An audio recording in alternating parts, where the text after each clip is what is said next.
All right, today we're going to practice our calculator skill of Ctrl Var, or storing a number for a variable, and we will do this whenever we see the word equivalent. So that is our keyword for today, and equivalent means the same or having the same value. So if we see the word equivalent in a problem, we can check our work or check our answer with the calculator skill of Control and then Var, and you see the word store right above it. So first thing we need to do is identify our variable, and in this first problem, our variable is n. So I am going to turn on my calculator. I'm going to go to a new calculator screen right here, and I'm going to store 5 for the letter n. So 5, Control Var, letter n. So basically, anytime I type in an n, my calculator is going to take that n and instead use the value of 5. Next, I'm going to type in my problem just how I see it. So parentheses n minus 4, close parentheses, open parentheses, 2n plus 7, close parentheses. So the calculator gave me an answer of 17. So if 5 was to be substituted in n and I worked it out mathematically, I would get an answer of 17. Now, if it's going to be equivalent, one of these expressions is equivalent, meaning it has the same value. So whichever answer choice I type in and also has the same value of 17, that is the answer choice. That is the correct answer. So let's start with A. We're going to type in 3n plus 3. 3n plus 3. If I do that, I replace the n with 5, multiply it out mathematically, I get 18. Not equivalent to 17. So A is not our correct answer. I'm going to go to B. I'm going to type in n minus 28. N minus 28, enter, negative 23. So if I put 5 in place of n, 5 minus 28, negative 23, not equivalent or having the same value as our problem, which was 17. I'm going to go to C. I'm going to type in 2n squared minus 15n minus 28,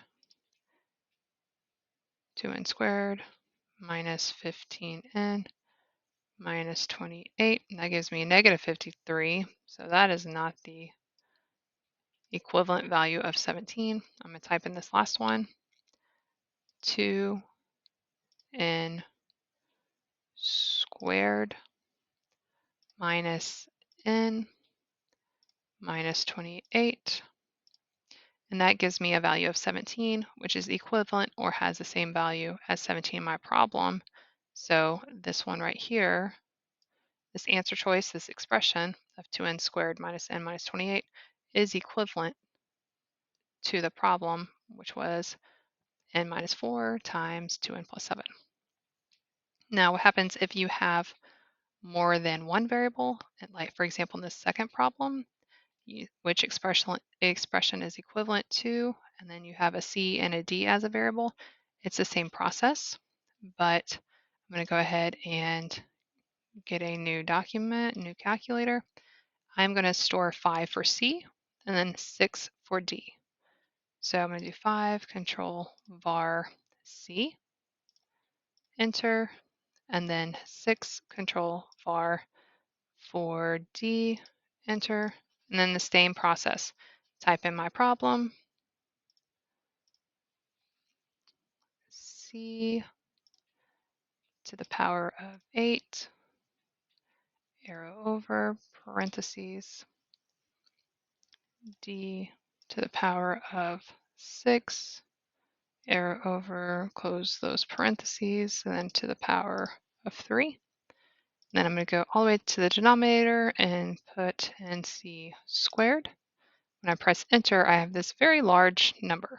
So I am going to type in each answer choice and see which one matches this very large number. Okay, so I have C to the 4th, arrow over, D to the power of 9. Again, those two are not equivalent. It's not the same value. So A not the correct answer choice. I'm going to go to B, C to the power of 4, arrow over, D to the power of 18, enter. Again, another large number, but is not equivalent to the problem. So that one is not correct as well. Go to C. I'm going to type in C to the power of 6, and then D to the power of 9. Also not equivalent to the problem. Last answer choice, hopefully this is the one. So C to the power of 6, D to the power of 18. And if I look, 158, 687, you can see that they are equivalent. They have the same value. And so that one would be my answer. So again, Ctrl Var can be used anywhere we see the word equivalent. That's our keyword. Equivalence, equivalent, store 5, 6, 7, 8, 9. Store a number for the variable in your problem and type in your answer choices.